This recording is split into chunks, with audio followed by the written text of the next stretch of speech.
Hola, buen día, ¿cómo le va? ¿Cómo anda? Bendiciones. ¿Cómo está usted? ¿Verdad? Me imagino. Espero que bien, espero que esté pasando un día lindo, un tiempo lindo. Hoy se celebra el Día del Amigo, así que bueno, saludamos a todos los amigos que uno va cosechando en el camino, en este camino que Dios trazó para uno, en este camino que Dios diseñó para nosotros. Sí, uno va cosechando amigos, va eh, recibiendo esa amistad y también dando esa amistad. Así que bueno, mandamos ese saludo a nuestros amigos, los que tal vez en algún momento también nos hemos conocido, así que eh, bendecimos su vida y les mandamos un gran abrazo grande. Sí, aquellos que realmente son parte de uno, ¿no? Constantemente, o tal vez a través de este medio, sí hemos generado una amistad, hemos generado una relación a través de poder escucharnos, de poder brindarnos ese tiempo. Así que le mandamos un saludo y que tengan excelente día, excelente jornada, excelente día para ustedes. Yo quería compartir algo. Anoche tuvimos una reunión muy, muy linda. Eh, Siempre lo menciono, yo creo que lo más lindo de todas las reuniones es saber que lo que Dios nos habla, lo que su palabra es lo más lindo que nos puede pasar. Y, y eso hace que eh, nos enfoquemos en lo más prioritario por sobre todas las cosas, en eso prioritario, en eso que es mucho más importante, que es su palabra para nosotros. Hay una palabra que es muy eh, perdonando la expresión, muy común en el ámbito cristiano y, y muy nombrada en la Biblia. Eh, y es una expresión que Jesús dejó eh, y que, como verá, perdón, estoy tomando mate, como verá, ¿no? Y la verdad que quiero confesarle antes de empezar esto, le doy gracias al Señor por estos días, esta mañana, que no le he podido tener estos días, ya que me cambiaron de horario en mi trabajo y se me complicaba, estaba de mañana y lo sufría mucho, pero bueno, dije hoy, domingo, vamos a empezar para ya que esta semana que viene ya todo vuelve a su cauce normal, donde yo tengo mis mañanas y mi tiempo, donde puedo eh, interactuar con Dios y eso es lo más lindo. Volviendo a lo que le decía de la palabra del Señor, y es una palabra que es muy, eh, se habla mucho, se menciona mucho, eh, y es una expresión que Jesús dejó en la Biblia y, y hablando sobre cuál es la voluntad del Padre, ¿no? Cuál es la voluntad de papá, cuál es la voluntad del Padre para con nosotros y para las personas. Y Jesús lo refirió o lo resumió diciendo simplemente esto en el libro de Mateos,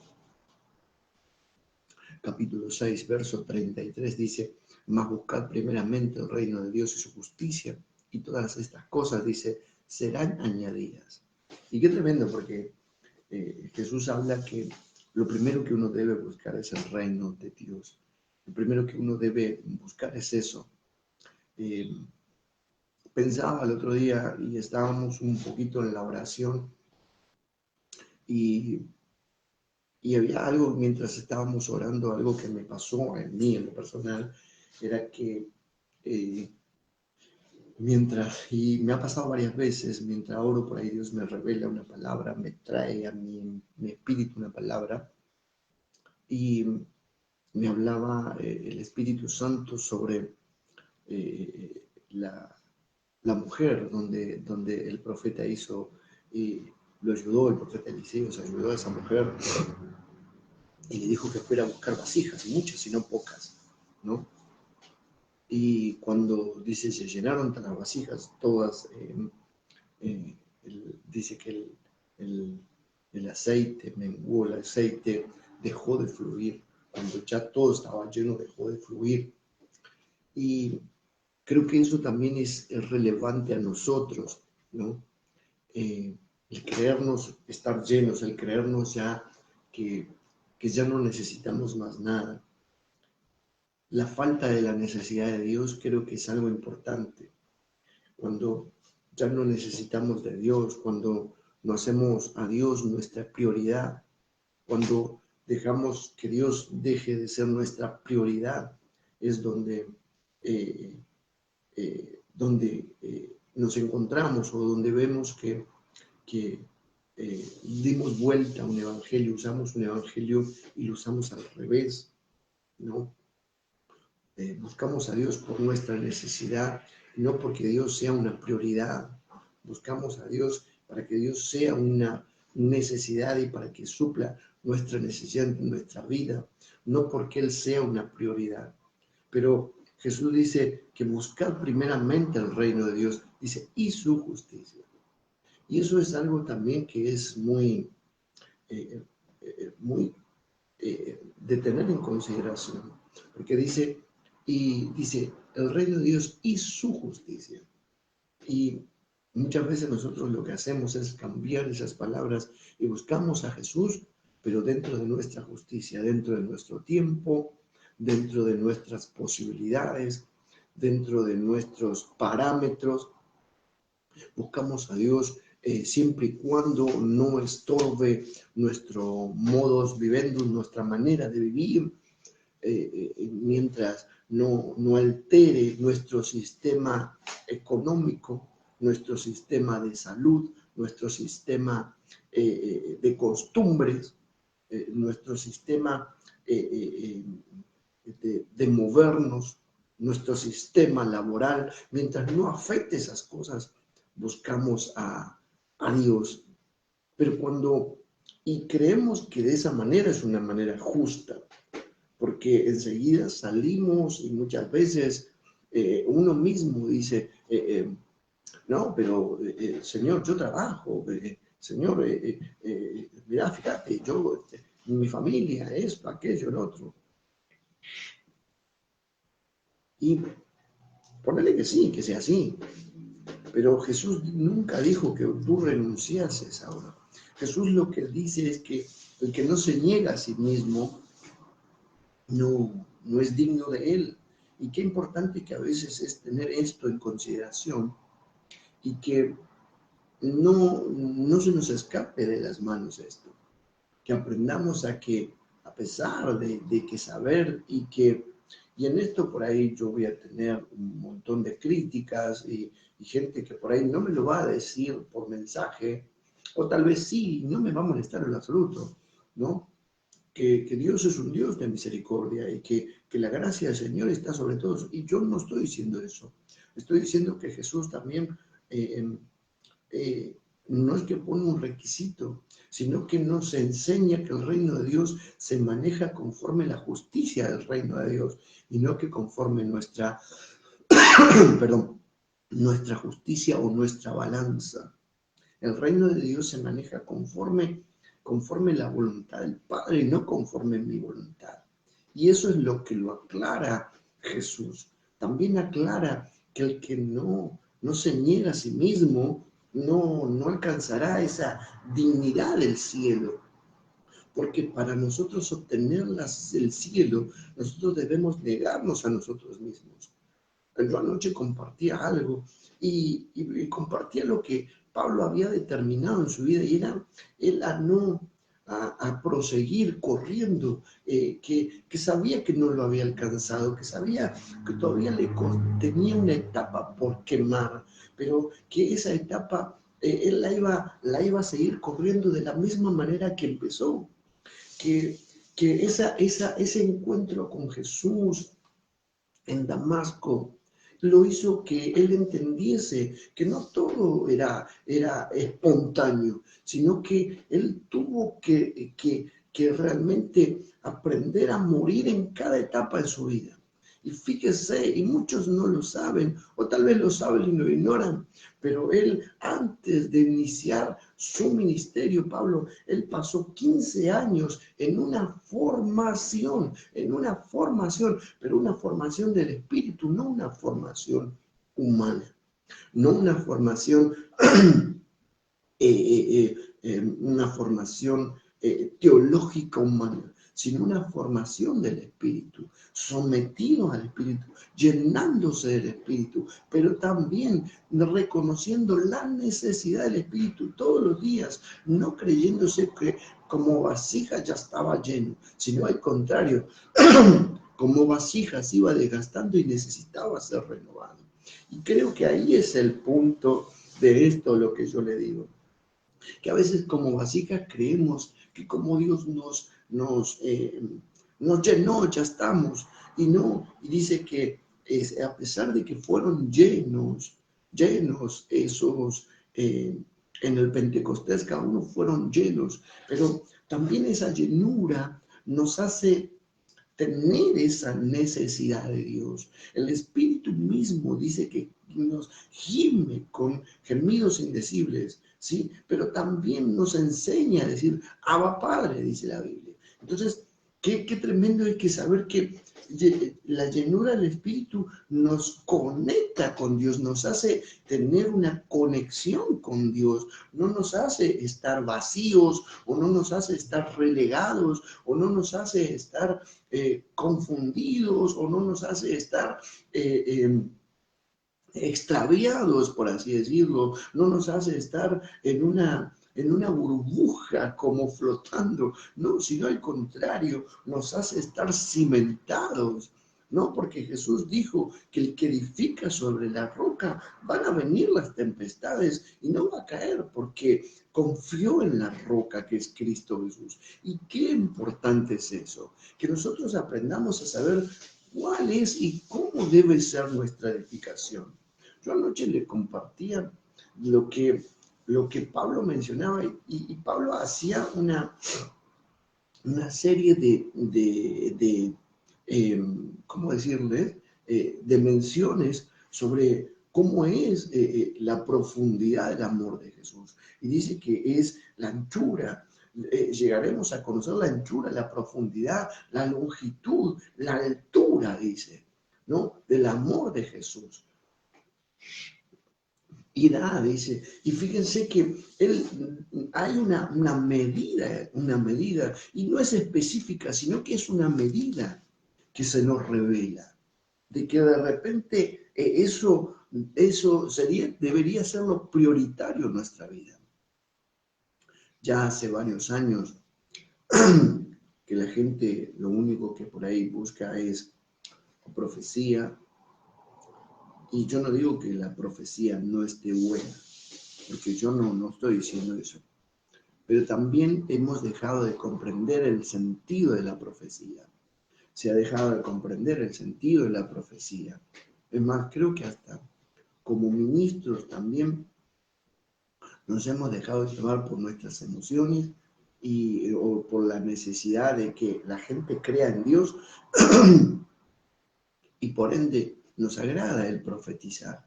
Nos agrada que en la iglesia haya cantidades de profecías. Y resulta que la profecía fue diseñada para traer arrepentimiento. La profecía fue diseñada para que el pueblo se arrepienta. No fue diseñada para otra cosa. Fue diseñada para que como le dijo Dios a Jeremías, si te conviertes serás como mi boca, dice. Si te convirtieres serás como mi boca. Entonces, la profecía fue hecha para convertirnos a Dios, para convertirnos. Dice que ellos se conviertan a ti y no tú a ellos. Y eso también es algo relevante, de comprender que realmente nosotros debemos seguir el diseño que Dios trazó para nuestra vida. Tú puedes vivir tu vida, tú puedes continuar tus días, pero qué bueno es que dentro de esos días que continuemos, mostremos la notoriedad de que realmente Jesús está en nosotros, de que Jesús vive en nuestra vida, habita corporalmente, dice la Biblia, habita corporalmente en nosotros. Y eso es algo muy importante, de que realmente Jesús habite corporalmente en nosotros, en nuestras vidas, ¿no? No sea algo ficticio, no sea algo invisible, sino al contrario, que sea algo no solamente invisible, sino también visible, dice la Biblia. Y eso es algo muy importante. Cuando Jesús es notorio en nosotros y se vuelve notorio en nuestra vida, ¿no? Y eso es algo muy, muy importante. Cuando realmente nos damos cuenta de ese efecto que ha causado en nuestra vida, ¿verdad? Y por sobre todas las cosas, por el hecho de saber de que ¿cómo decirle? Jesús transformó nuestra vida, transformó nuestra vida y la vivimos conforme el Señor quiere que la vivamos. Y la vivamos conforme el diseño y la voluntad del Espíritu Santo. No haciendo, no haciendo tal vez lo que nosotros queremos, sino haciendo lo que realmente el Señor quiere. Fíjese que el reino de Dios y su justicia también está contemplado, como dijo Jesús. Si te piden una milla, ve con el dos. Si te pegan una mejilla, pon la otra. Si te piden la capa, dale también la espada. Es una rendición constante en el reino de Dios. Hay una rendición que es parte del diseño de Dios, que nos lleva a hacernos rendir constantemente en la voluntad que Dios tiene. Por eso es que escuchamos que Jesús menciona lo siguiente, ¿no? Y menciona y dice que Jesús mismo le dijo a Marta y a María, le dijo, no te he dicho que si crees, no te he dicho que si crees, dice. Y eso también es algo que debemos nosotros comprender, el hecho de saber de que debemos creer, de que debemos creer. Fíjese que Pablo habla de que dice en 2 Corintios 12:4 dice, y que fue arrebatado al paraíso, donde oyó palabra inefable que no le fue dado a hombre expresar. Quiere decir que Pablo expresa y cuenta la transformación que fue sufriendo y que por causa de esa entrega, Dios mismo lo lleva y le muestra parte del plan y lo que quiere revelarle a Pablo. Y eso es algo tremendo. Pero él no lo dice como que me lo mostró a mí. Dice que hubo un nombre, dice, se pone como tercera persona, ni siquiera él se atribuye que es él. Yo creo que eso es importante, entender que el reino de Dios no se refiere a ti ni a mí, sino que el reino de Dios le pertenece a nuestro Padre y a Jesucristo su Hijo. A Él es lo importante. Lo importante es Dios en esta ecuación. Lo importante es Cristo y el Espíritu Santo en esta ecuación. No tú ni yo. Nosotros somos importantes mientras hacemos la voluntad del Padre. Y ahí es donde esto se vuelve relevante. Cuando tú y yo hacemos la voluntad que Dios nos dijo que hagamos. Por eso es que Pablo dice que a él le fue revelado algo que los hombres no oyeron. Y eso es muy importante. Fíjese que Pablo menciona y dice en Hebreos 12, dice que nosotros tenemos una nube, dice, pero despojemos de todo peso, dice, despojémonos, dice, de todo peso de pecado que nos asedia y corramos con paciencia la carrera que tenemos por delante. Él habla y Jesús menciona que hay una regla que es inquebrantable para nosotros y que va a funcionar mediante esa regla o mediante ese mandamiento lo podamos aplicar correctamente, que es buscar el reino de Dios primeramente, su justicia, y el resto dice, y todas estas cosas os serán añadidas. No dice lo que yo quiero, sino lo que el reino tiene. Y fíjense que ahí está lo tremendo, que la justicia de Dios viene cargada y llena de beneficios para tu vida y para mi vida, pero son los beneficios que están añadidos en la justicia y en el reino de Dios, no en el mundo, no en el mundo. Fíjense que mucha gente vive una justicia mundana y no una justicia celestial. Vivimos una justicia mundana. Cuando a nuestros hijos los atacan en la escuela o donde fuere, salimos a hacer justicia y salimos a enfrentarnos a la gente. No, porque no voy a permitir que los golpeen a mis hijos o que los maltraten o que le digan cosas, porque de repente nos agrada y enseguida ponemos y enarbolamos la bandera y dicen, porque yo soy cristiano y no sabes con quién te metes. Esa no es justicia. Eso es una mundanalidad que a veces tenemos en nuestra vida.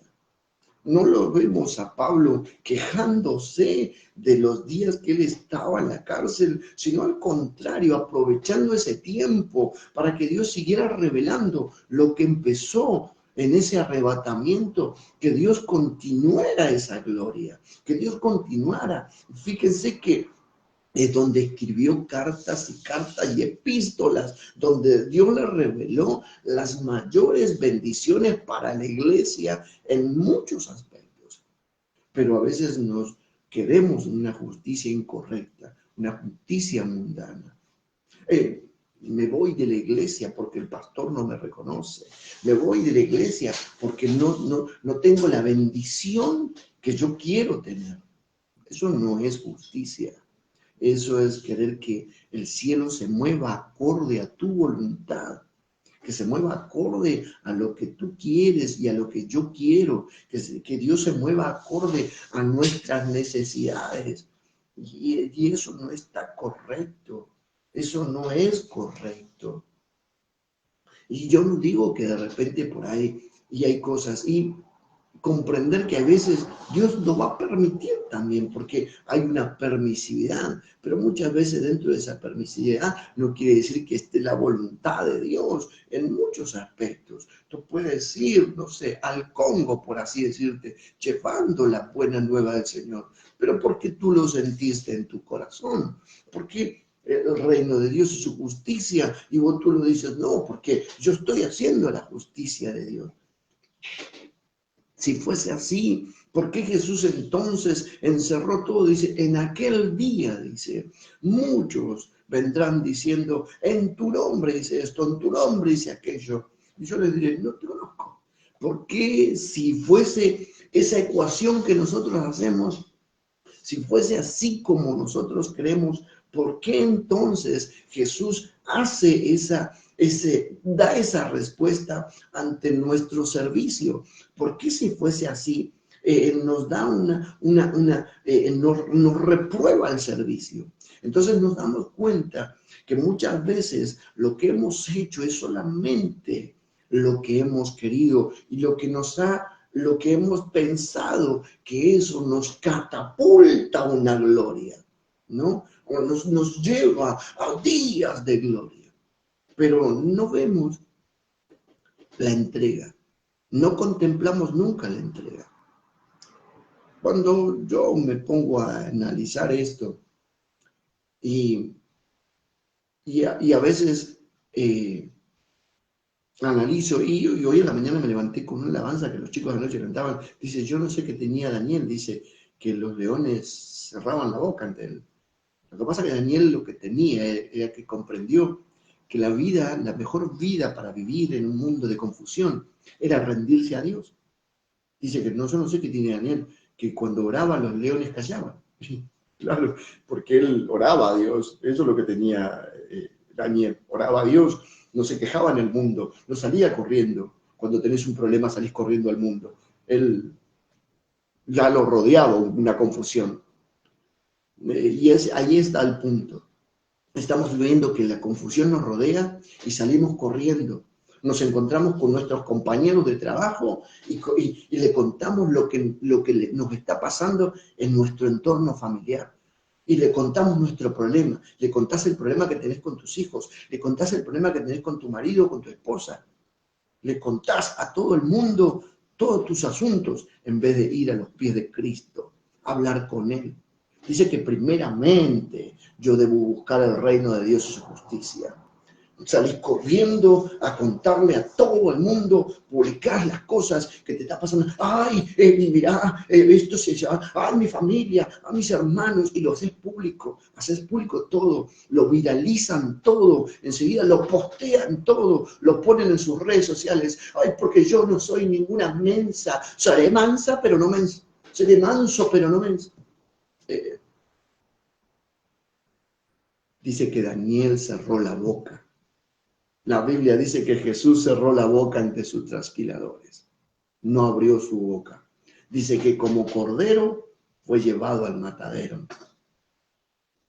Pedro, la sombra de Pedro sanaba, pero él murió crucificado. Pablo tuvo revelaciones tremendas, pero murió decapitado. Esteban, los cielos se abrían, pero murió apedreado. Y les dijo, mientras lo apedreaban, le dijo, Señor, perdona porque no saben lo que hacen. Comprendió el sacrificio de Cristo. Nosotros deseamos que el reino de Dios se manifieste en nuestra vida, pero no damos así un ápice, no rendimos un ápice al reino de Dios. Nos encanta la profecía. Preguntamos por qué la boca de Daniel cerraba, por qué la oración de Daniel cerraba. Porque Daniel, mientras estaba en el foso de los leones, no miraba a los leones, sino que levantaba los ojos, como dice el Salmo, alzaré mis ojos a los cielos, a los montes, y sé que de dónde viene mi socorro. Y mi socorro viene del Eterno, dice, que hizo los cielos y la tierra. Eso es comprender que el reino de Dios y su justicia debe ser primeramente nuestra vida. Cuando tú levantas tus ojos al cielo, cuando tú no dices, ¡ay, Señor, ¿por qué me pasa a mí? Oiga, yo lo dije hace unos años atrás, gracias a Dios ya bastante años, quejándome como si yo fuera el gran escogido, como si fuera el ombligo del mundo, la Coca-Cola del desierto. Recuerdo que estaba en la plaza, en la playa esa mañana, acá en Puerto Montt.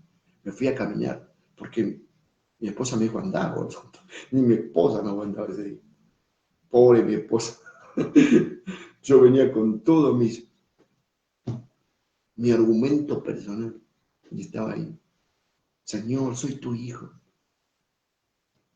Y el Espíritu Santo me trajo convicción de pecado, que estaba en una posición incorrecta, que estaba en una conducta incorrecta, que estaba en una posición de soberbia y no de humillación. Y cuando el Espíritu me trae esa convicción, me arrodillé ahí sin importarme qué, me quebranté y le dije, perdón, me arrepiento de mis pecados, porque no soy digno de nada. Y ahí comenzó una etapa nueva en mi vida.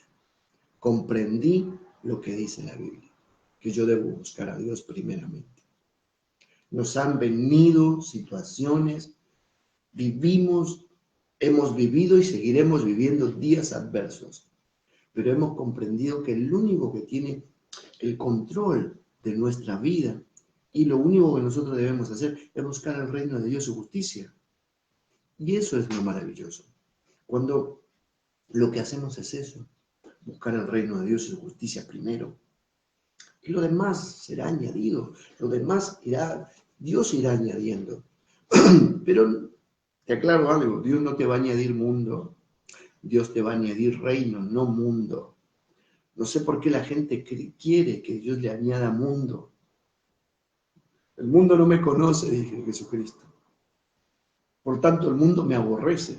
¿Cómo puede ser que nosotros querramos que Dios nos añada mundo cuando el mundo te aborrece, cuando el mundo no conoce a nuestro Dios, cuando el mundo desprecia y despreció a Jesucristo, y Jesucristo vino a morir por el mundo, no a vivir en el mundo, a hacer la voluntad del papá, del padre. No vino a pasarla gordo en el mundo, sino que vino a morir al mundo, vino a entregarse por ellos y por nosotros, por mí, para que yo disfrute de esta vida que tengo, disfrute de este tiempo y de poder hablar de Jesucristo. Yo no sé si tal vez es lo que querés escuchar, porque yo no te puedo hablar lo que tú quieras escuchar. Te tengo que hablar lo que te tengo que hablar. La profecía nunca fue diseñada para engordarte. La profecía fue diseñada para traer arrepentimiento. Si se convirtieran de sus malos caminos, dice entonces, dice, oiré desde los cielos, perdonaré los pecados y sanaré la tierra. Pero fíjense que aún así todo,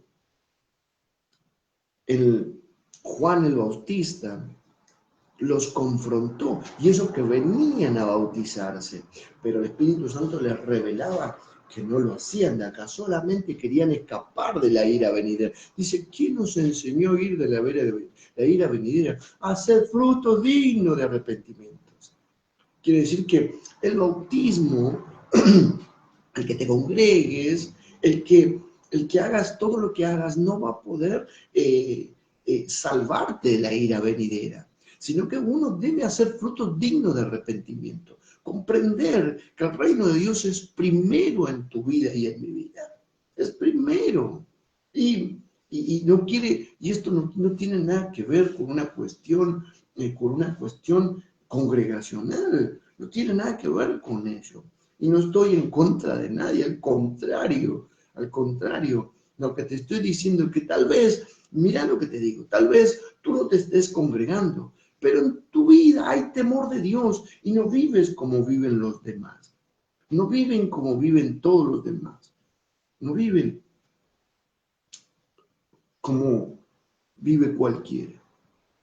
Como vive cualquiera. Eso es uno de los graves problemas. Hoy queremos institucionar a la iglesia en un mundo. Y hemos permitido que parte de ese mundo se institucione en la iglesia, entre en la iglesia. Y el libro de Apocalipsis nos habla. Dice que a veces permitimos cosas. El libro de Apocalipsis habla y dice, pero tengo algo contra ti. Tengo algo contra ti. Que permitimos, dice, esas profecías falsas. Permitimos esa religiosidad nicolaita, esa conducta nicolaita, esa conducta cerrada, que nos apartamos del primer amor. Y fíjate, porque te lo menciono, fíjate, y es tremendo, porque es muy importante que nosotros aprendamos el mensaje del libro del Apocalipsis. Eso es muy importante. Pero ahí la gente no lo tiene así, no es tanto, eso no es tanto.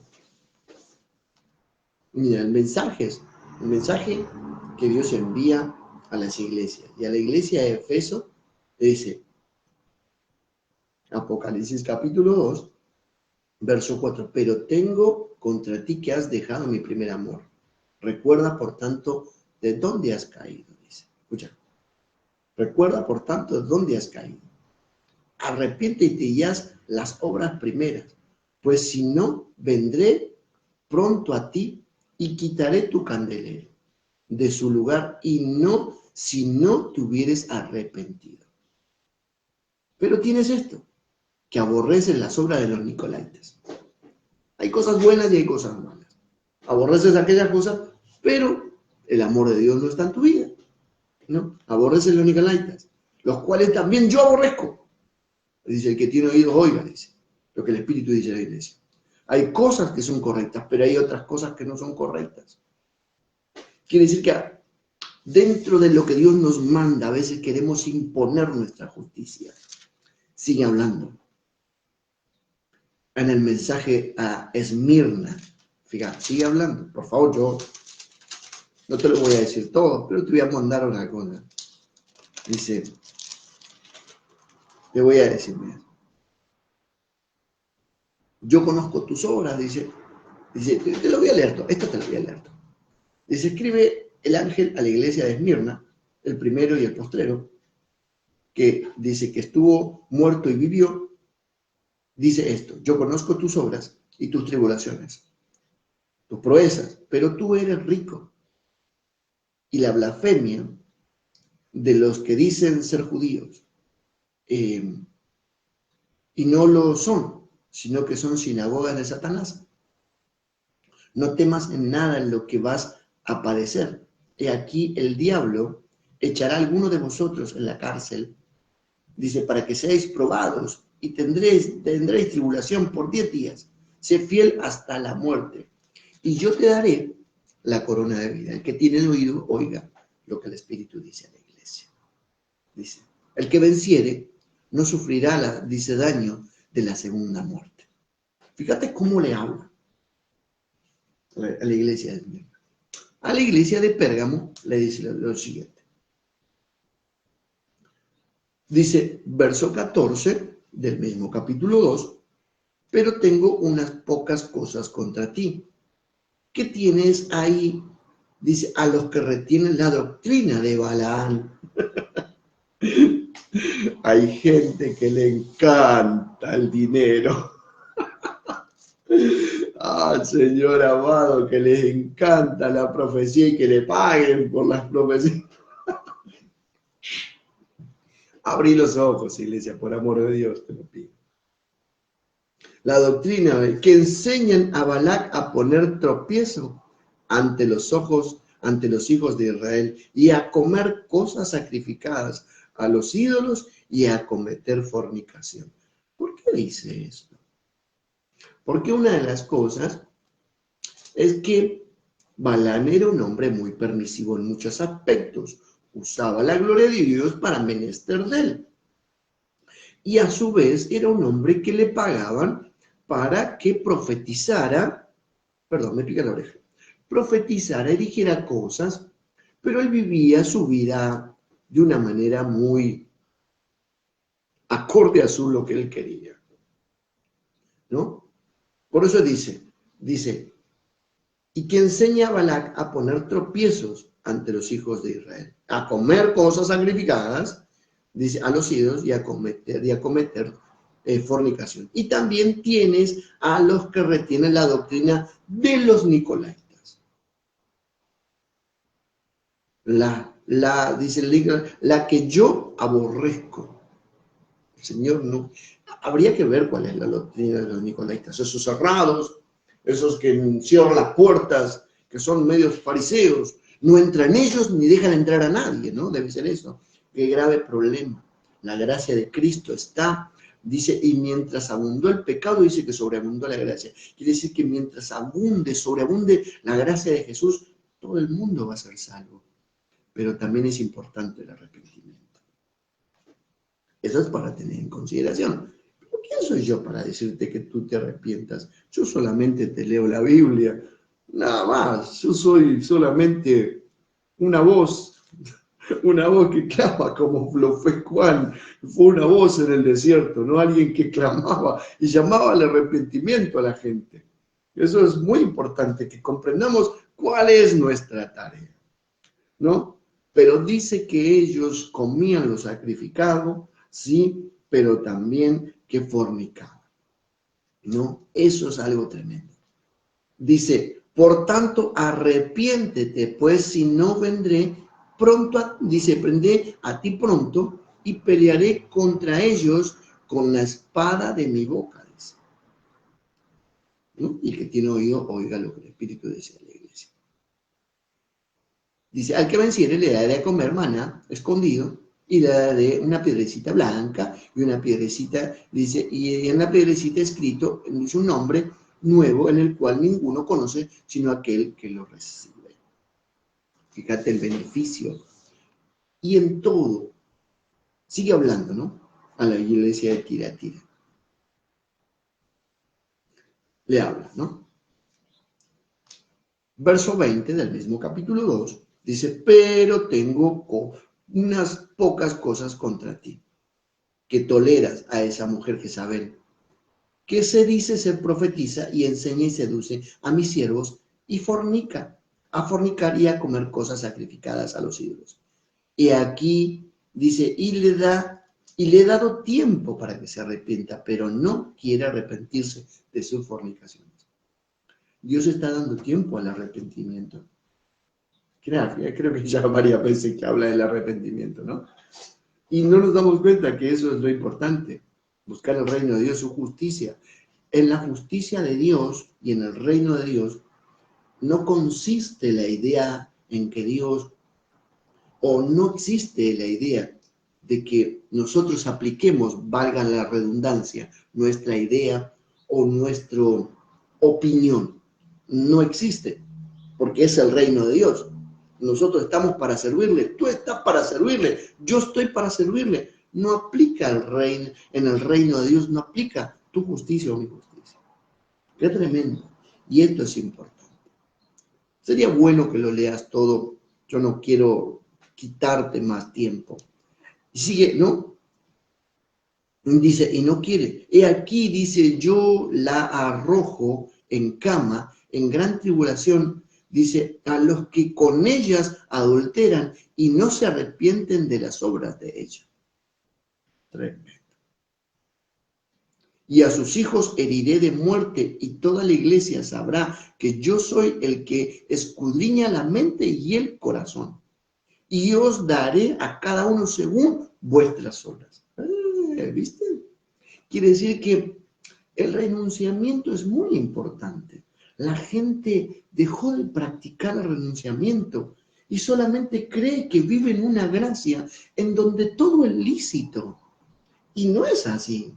Eso es una mentira del diablo, engaña pichanga que se ha introducido en la iglesia y nadie vive una vida de arrepentimiento, porque el arrepentimiento es una negación, es un renunciamiento a la vida que yo llevo. Yo debo buscar el reino de Dios y su justicia, no la mía, no mi comodidad, no mi estilo de vida, no que el reino se adapte a mí. Jamás va a pasar eso. Nos hemos equivocado de evangelio. Por eso es que Pablo dijo, el que predique otro evangelio, el tal sea anatema, porque él se daba cuenta que había muchos saduceos. El espíritu de saduceísmo, de libertinaje, se había introducido y está introducido, donde predican un evangelio, donde no hay que hacer nada. Cristo ya lo hizo todo. ¿Cómo puede ser eso? ¿Cómo puede ser eso? Cuando la Biblia dice, y en el mismo Espíritu Santo le habla a las iglesias en Apocalipsis, que yo debo vivir una vida arrepentida, sometido al reino de Dios. Dios no puede ser burlado, amado. Dios no puede ser burlado. Creemos que el Señor puede ser burlado y nos equivocamos. No nos equivoquemos. No nos podemos burlar de Dios. Así que yo lo aliento en el nombre de Cristo Jesús a que usted, cada reunión que venga con la necesidad o cada reunión que usted asista, donde usted vaya, yo no sé, donde usted vaya, usted le haga entender a su pastor, ¿sí? Y no lo haga entender con palabras, sino con la necesidad en su espíritu, que usted tiene necesidad, que usted está necesitando de Dios, que está necesitado del Señor y del Espíritu Santo, que son las cosas viejas, quedaron atrás, y que aquí son cosas nuevas, y que usted renunció a lo viejo y que está viviendo este tiempo nuevo. Así que solamente quería compartir esto. Dios quiera y Dios sé que quiere que esto sea de bendición para tu vida. como lo es para la mía. Domingo ya son 11:30, me explayé creo que un poco más de lo habitual, no soy de extenderme tanto, por una cuestión de respeto hacia el oyente o hacia los demás, ¿no? Y no creerme sabio en mi propio opinión, también eso es muy importante, sino comprender que la obra del Espíritu Santo. Que tengas un domingo bendecido, en victoria, con tu familia, y si te reúnes con tus amigos, suelta tu bendición sobre ellos, decirles que Dios los ama y que está esperando que ellos vengan a los pies de Jesús. Abrazos grandes, excelente fin de semana y que tengan un buen comienzo de semana para los días venideros. Abrazos, bendiciones, chao, chao.